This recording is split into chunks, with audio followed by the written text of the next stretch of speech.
Hello learners, welcome back, and topic for today's discussion is targeting and positioning. To tell you once again that this topic is a part of the course AMK01 and BCOE 142. Before we actually discuss this topic as usual, let us quickly recall what we have learned in the previous sessions. So in the previous sessions we have seen that since customers they have gained greater importance in today's marketing, it is very important to cater to them efficiently and effectively so that you can have delighted customers, right? For that, various strategies or various marketing frameworks are being used, and one of the most important marketing framework, or you can say most commonly used marketing framework, is STP, which is segmentation, targeting and positioning is used. And in segmentation, targeting and positioning also, in this framework also, we have discussed segmentation part in the previous session, where we have seen that since the market is heterogeneous and you really want to focus your marketing efforts to have delighted customers, and with a similar offering you cannot satisfy all the customers, you cannot make them happy. So what you can do, that you can divide the market on various segment, on various parts, right? And those parts are called segment. And when you divide the market into various parts, what you're trying to do, you're trying to convert the heterogeneity into homogeneity. How? Because what you're trying to do, you are keeping in one segment, you are keeping all those customers who share common interest, common profile, right? So this is all we have seen, and there are various bases of segmentation also we have seen, such as demographic, geographic, psychographic, behavioral. So these are the bases on which you can segment the market. This is all that we have discussed in the previous session. So in this session, we are going to discuss the another two important factors of this STP framework, which is targeting and positioning, right? So let us see what targeting is. You have divided the market, you have created segment of the entire market. Now it is the time for you to choose a particular segment, or maybe more than one segment for you to offer your products, right? Now you are choosing one segment or you are choosing more than one segment, it depends on various other things, right? We'll come to that later on. But basically the idea is that after segmenting, you have to identify, you have to choose segments which you can serve, right? So targeting is evaluating potential profits from each segment, because while choosing segment, you have to understand, you really have to know which segment is profitable, right? And then you can concentrate all your focus, and then you can concentrate all your marketing efforts to that particular segment, or maybe many such segments, right? So as I said, there are number of factors, number of considerations are there which helps you to decide what segment to choose, and those factors are, one is size and its potential to grow in future. As I said, even while segmenting only, we said that the size of the segment should be enough to fetch some profit to your company, right? Number one. And then it should not be only sizable, but it should also have the potential to grow in future, because you as a business don't want to stagnate, you want to grow. So if you want to grow, your segment has to grow, and if the segment has the potential to grow, you have the opportunity to grow in the market. And then it should be, the segment should be profitable. The customers who are there, you need to check their lifetime value, how much business they are going to bring to your to you as a company. So you need to check that also. And then you need to check the ease of reach, how easy it is to reach that particular segment. And then competitors' offering. See, whenever we say marketing strategy, strategy in Hindi we call Rananiti, and Rananiti means you are devising all your plans, you are designing all your plans according to the enemies that you have in the battlefield. Same here. Likewise, when you are devising some kind of strategy for the market, what you are trying to do, you are trying to check the competitors' strategy also, right? It is very important to know how your competitors are doing in the market and what they are doing in the market, and then only accordingly you have to devise that strategy, right? As I said earlier also that in targeting you may decide one segment or maybe selected few segments or all segments. See, it is your choice. If you want to segment, you segment. If you don't want to segment, you can go for mass marketing without any segmentation, no segmentation at all, with the belief that one size fits all, right. So, but if you are trying to go for segmentation, then you have to look for all these considerations. Like you may decide to have, when I say choosing, if you are choosing different segments, that means you have to cater to each and other segments in a way, because as I said, the customers' needs, requirement, their profile are varying, they are changing, they are not same. So, one a kind of treatment that you are giving to one segment cannot be giving to the other segment. So, you have to give another treatment to another segment. That means you have to have different kind of propositions for different segments, right. So, when I say different propositions, it is basically different kind of marketing mix, different kind of product, different kind of pricing strategy, different kind of promotional strategies, different kind of physical distribution strategy. So, all these things you have to consider while you are choosing a particular segment for your market, right. So, now let us see what are the steps in targeting. How do you go step by step if you are using this framework, STP framework, in your marketing. So, first we did segmenting, and after segmenting, when we are trying to do targeting, then first of all that we need to understand is to understand the chosen segments completely. And when I say chosen segment, it does not involve only customers, but it also considers the competitors in the market and the society in which the market is prevailing, because the values, the beliefs of the society also affect the preference and choice of the customers, right. The second step would be customer analytics. So, you have seen the market as a whole, where everyone is there, customers are there, the society are also you are checking, and the competitors also are checking. Now, you have to focus your entire research area on the customer analytics. Now, you have to do the minute research on the customer's choice, preferences, their behavior, right, and all those things. So, customer analytics, it is so important that customer analytics itself has come up as an important topic in marketing. And for customer analytics, you need to have data. And with this, IT revolution, there is no dearth of data. There is huge data, which is also called big data. And this big data analysis is done by and large by all the companies, and generally data scientists are there who are helping the companies to filter this data, right, and give something useful, something information, something informative that can be used by the company people. And then we do SWOT.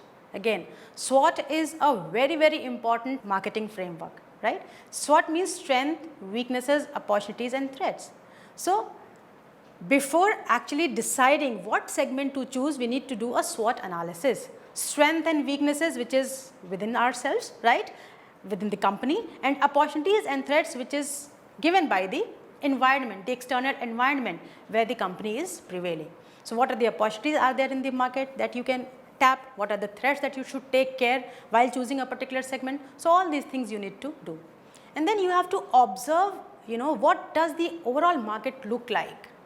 What is the proximity, the geographic condition, the demographic condition, their values, culture? You are observing it again. After doing SWOT analysis, you are doing it once again. And then you are analyzing your employees and their capabilities.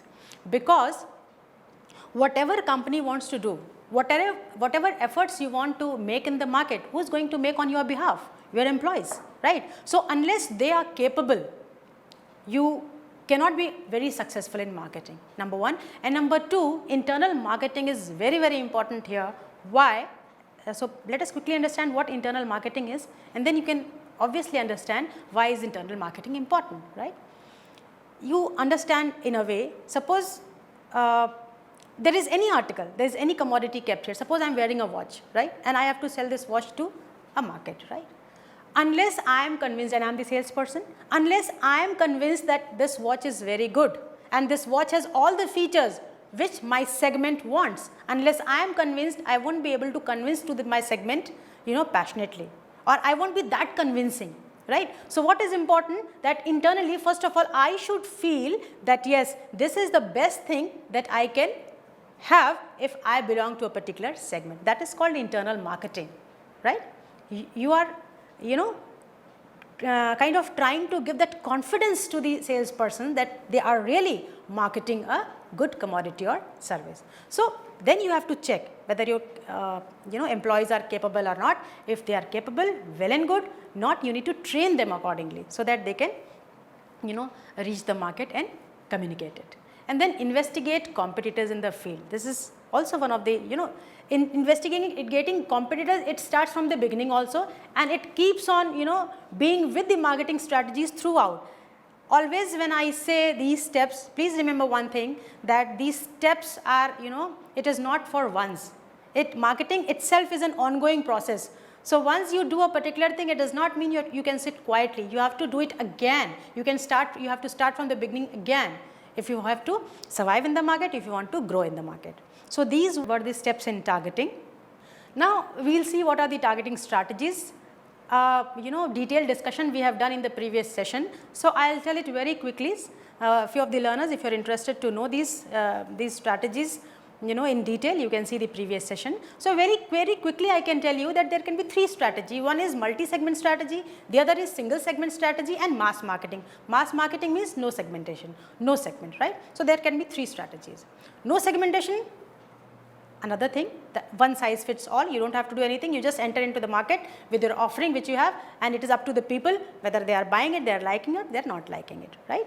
Then you have multi-segment strategy, that you are using this STP framework, segmentation, targeting, in a positioning framework, and then you have segmented the market, and when you have segmented, you are trying to focus marketing efforts on more than one segment because you are capable enough to serve more than one segment. Then you are applying multi-segment strategy. This is also called differentiated marketing.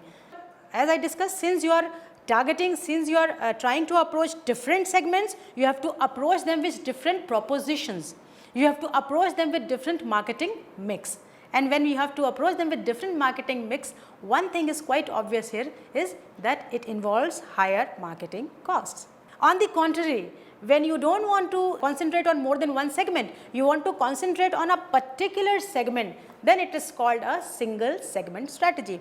You are giving all your efforts, you are putting all your efforts, you are focusing it to a particular segment, which is called as concentrated marketing. Now this particular segment can be further divided, you are narrowing it down, and which then you can call that it is micro marketing or individual marketing. So these were the marketing strategies. Once the segment is done, when the segmenting is done, when the segments are clear to the marketer, and through targeting you have decided that I want to whether approach one segment or maybe more than one segment, or you don't want to go for it at all, right?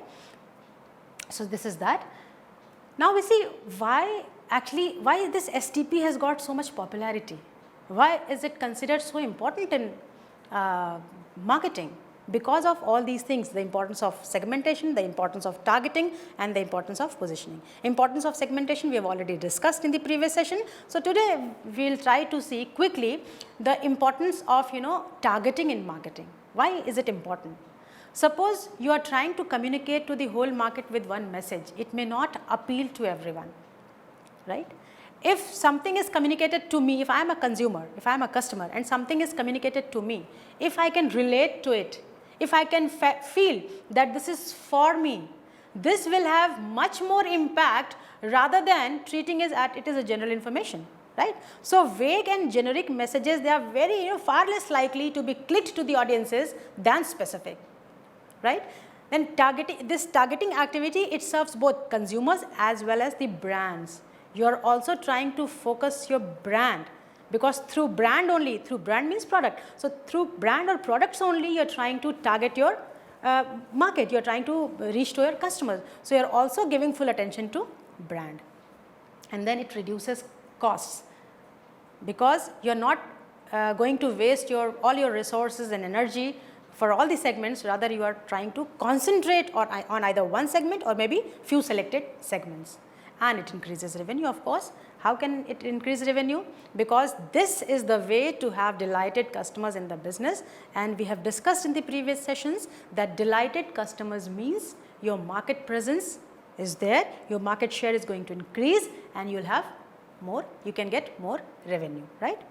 And then quick bites, if I see what do we quickly know about targeting, it would be speak or I would say what should we do if we are trying to do this targeting activity. We should speak directly to the defined audience, right, speak directly. And the other thing is, don't assume things, do marketing research, intense marketing research to know the information, to have the data, and then you talk to the audience. That will be more appealing. Then attracting right customers. You can attract right customers through this targeting. Differentiate your brand from your competitors. Unless you are providing something extra, unless you are providing something which is not already there in the market, there is no meaning to it, there is no value to it. So you can attract customers only when you are providing something different from your competitors or something extra from your competitors, right. It may be extra, it may be different, which is also called as product differentiation.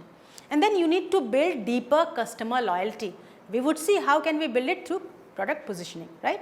Why customer loyalty? Again, because we have discussed in the previous session that customer retention cost is much less than customer acquisition cost. So if you have loyal customers, first of all your cost is reduced, and second you get more business because the customer is loyal and they act like your brand ambassadors and they work for you without charging any fee. It improves your brands, products or services if it is required. If in the marketing research you found out that it is some requirement needed, you can improve it, and then you can stay focused. And the most important thing is make use of social media management system, because social media is a platform which everyone is using all across, right. So making use of social media management system is one of the quick and important thing that you can do. And then you have to create buyers persona. Buyers persona means you have to know their demographics, professional roles, values and goals, challenges, sources of influence, who are the sources which is influencing the customers, and the buying decisions, how is it influenced, who is actually the decision maker and who is buying. So if you know each and everything which is called as buyers persona in marketing. So if you can create a clear and proper buyers persona, it will be very good and it will be useful in your targeting. So this was targeting. In STP we have discussed segmentation and then we have discussed targeting. Now we should talk of positioning, which is the last component of STP: segmentation, targeting and positioning. So you have segmented the market, you have divided the market, and then you have chosen on certain criteria, you have chosen a particular segment or maybe few selected segments, right. So once it is then done, the next important thing that you need to do as a marketer is do positioning. Why positioning? Again, because you want to be in the market for a longer period of time. You don't want to survive only, you want to grow as a business. So for that, positioning is important, right. And before actually discussing positioning, let me give you one example that Xerox. Xerox is what? It is a machine and the service is the photocopying. But the positioning of the brand is so much that Xerox is at times used as the synonym of photocopying. People say get a Xerox copy of this, get 4 Xerox copies of this. So this is positioning in a nutshell, right. So what is positioning? Positioning is imprinting the image of your product or brand in the minds of consumers. You have imprinted in the minds that this is the product, right, and these are the benefits which the product is giving. You can connect it to the product and it is better or different than the competitors, number one. And number two, you are imprinting it, you are putting it in their mind in a way that whenever that service or commodities need is felt, your brand name is coming in the mind, right. So positioning is what? It is the place the product occupies in consumers' mind relative to competitors, competitors or competing products. Again, the competitors are very important. So even when you are doing positioning, this positioning you have to plan, this positioning statement you have to make keeping competitors in the mind. What the competitors are there, how are the customers, they are perceiving the competing products, what is their perception, and where is the lacuna, where is the gap, where is the need which is still not met. right? Or maybe what kind of differentiation the customer is looking for. So for all these things, you need to know all these things while doing the positioning. So again we can say that positioning is something which is, we try to do as a marketer, as a producer, we try to do, but ultimately who is doing? The consumers. So positioning is typically defined by the consumers on the basis of important attributes. The attributes that you are giving to the consumers through your product or services, they are going to, decide the image of your product, number one, and the customers who are taking it, to whom you are giving this attribute, they together, if customers want, then only this imprinting, this positioning can be done. So positioning involves implanting the brand's unique benefits and differentiation in consumers' mind, right? Again, if we see what do we do in positioning, we try to identify possible competitive advantages, For that you need to make a perceptual map, which is called perceptual mapping of competitors. When you enter into the market, you try to see who are all the competitors who are there in the market, and then you are trying to map them. Map them in the sense what products or services they are offering, what are the attributes or features of those particular products, how are the customers taking those products, whether they are satisfied, is there still scope where you can actually work upon, right? So all these things you can do only when you can map the competitor's perception, right, which is called as perceptual mapping. And when you do perceptual mapping, it gives a clue for differentiation. If you want to position yourself in the consumer's mind, what you need to do, you have to differentiate your product, right, and differentiate in a better way, so that the consumer thinks of that product when he or she wants to use it. So this perceptual map gives you a clue where the competitors are lacking, what is the gap where you can fit into, right? So differentiation is important in the commodities, and differentiation can be based on products, services, channel, people and image. You can differentiate on the basis of products, you can differentiate on the basis of services, whatever your offering is, maybe the channels, what channel you are using to reach to the customers, the people, the sales people that you are using to communicate to the customers, and the image, right? So positioning can be of three types: functional positioning, symbolic positioning and experiential positioning, on the basis of the attributes that you are providing through your offerings. Offerings means products and services, right? So it can be of three types: functional positioning, symbolic positioning and experiential positioning. When we are trying to do functional positioning, that means we are trying to identify some features which the competitors are not providing in the market, which we can provide. That is called functional positioning, right? Like for instance, although it is very old now all the companies are doing, but in ACs, earlier it was not the case, but now if you see, there are certain features inbuilt with the air conditioners. No, you can keep it on sleep mode, or you can use time intervals and so on and so forth. So these are functional positioning. What extra benefit you are giving to the customers, which were not earlier given by the competitors. And the other is symbolic positioning. Symbolic positioning is what? Something that the customers can. Many phones are there, many cars are there, many hotels are there, right? But for example, you have chosen a particular segment who is very conscious of the self-image, of self-esteem, or maybe want to distinguish in the society, then you have to provide, something which is termed as luxury, which not everyone or common people can afford. So this is called symbolic positioning, right?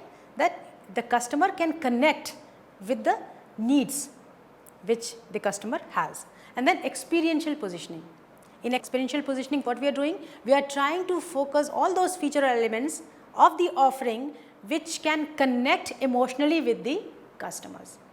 You must be seeing various promotional campaigns where they use this emotional connect. Like for example, you must be seeing with certain chocolates kuch meetha ho jaye, or for detergent powders daag achhe hain, because with the whole campaign, if you see the whole advertisement, it is shown that the kid is trying to help the other kid, and in the process the clothes are soiled and the mom is saying daag achhe hain. So emotional connect here again. And then जीवन के साथ भी, जीवन के बाद भी, no need to tell that this campaign can only be of insurance companies. So with all these statements, with all these punchlines, what we are trying to do? We are trying to connect emotionally with the customers. So this is positioning. This is experiential positioning. Ideally, of all these, these three positioning that we saw, symbolic, functional and experiential, ideally marketers want to combine all three factors to position their brand or product, especially if they want to cater to more than one segment. They have to combine all these things. And this is also important because if you want to have the competitive advantage which the competitors are not having, then it is important if you combine all these three things. So you can position your market by showing what is important in the minds of customers. And for all this, you need to make a market positioning map. If you are trying to combine symbolic, functional and experiential positioning, you have to make a positioning map. So now let us see what is positioning map. Positioning map is nothing but they are the plot perceptions of brands which are commonly used in campaigns. How is your brand, how is your offering is perceived by the consumers? You have to map it. Whether you are trying to show it as a luxury, you are trying to show it as an economic offering, or you are trying to show to the customers that something which is modestly priced with added benefits, with added features. This is called, this positioning map is also called a perceptual map, and it shows where existing products and services are positioned in the market so that the firm can decide where they would like to place their product in the minds of the consumers. So this is positioning map. Now we will see what is the positioning process. So what we are trying to do, first of all we try to identify the competitors. Because why are we trying to identify the competitors and their strategy? Because I am trying to look for something unique, something extra which I as a marketer can provide to the customers, right? So to create that unique positioning, to have that unique selling proposition which is popularly called as USP, I need to identify the competitors in the market and I need to know their strategies, right? So, and when we are trying to identify the competitors, what we are trying to do? We are trying to determine how the competitors are perceived and evaluated by the customers, and determining the competitors' positions, how they are mapped in the minds of the customers. Second step that we do is identifying qualitative features of our own offerings, some traits, some uses, maybe emotional connect, etc. So what are the important qualitative features that your offering is having? Because when you are trying to create USP, unique selling proposition, you can use that particular feature. And then analyzing customer. When we are trying to analyze customer, what do? We analyze the customer, we try to know each and every bit of the customer's choice, preferences, their paying capacity, the society they belong to, their influences. So when we are trying to do all such things, and after knowing this, we can prepare a positioning statement. So this is the statement through which I am going to talk to my customers, or which is the positioning statement which I am going to communicate to my customers. And then comparative analysis of all the three, comparative analysis of competitors, customers and all the external factors which are there in the market, so that we can identify the gap and we can inbuild that gap into my unique selling proposition. So identifying unique positioning, when you did all that, you could identify now unique positioning, which is called positioning statement. And when you make the positioning statement, then you have to execute it, you have to communicate it to the customers. Believe me, again, positioning process is an ongoing process. You have to keep on monitoring it, measuring it, evaluating it, and constantly measuring the performance of your brand, of your offering or your positioning. Whatever way you have positioned the product, the offering in the market, on a regular interval, you have to keep on evaluating it, whether it is working or not. If it is not working, or if it is diluting somewhere, you may have to reposition it. Repositioning is as important as positioning, please remember it. There are many instances when the companies have been wiped out of the market only because they could not reposition themselves. And the biggest example is Nokia phone, I would say. How do you develop a positioning statement? What is a positioning statement? It is just a sentence that spells out what extra your offering is giving to the customers, right. So, this positioning statement it generally includes the target segment, whom you are segmenting, the brand name, the offering name, the product or service category, which category does it belong to, whether it is a necessity, a luxury, a comfort, what is it, or maybe a status symbol, and then key points of differentiation it should include. The positioning statement should include the key points of differentiation, the most important, how your offering is different from the others, and the reasons customers should believe the positioning claims. One most important thing that I would suggest to keep in mind, you as a marketer, while you are going to market your products in the market, you should make the positioning statement simple and jargon free. Many a times you see that the positioning statement, they are full of jargons, so it is not helping, rather it is creating some kind of chaos in the market. So try to make it simple and try to make it jargon free. Then you have to communicate it to the students, and you have to communicate in a way, and you have to choose the channel of communication also, the effective media of communication, which media do you want to choose. Then also you have to be very, very conscious, and according to the analytics that you have done in the past, now you can decide to which segment what media to be used for communication.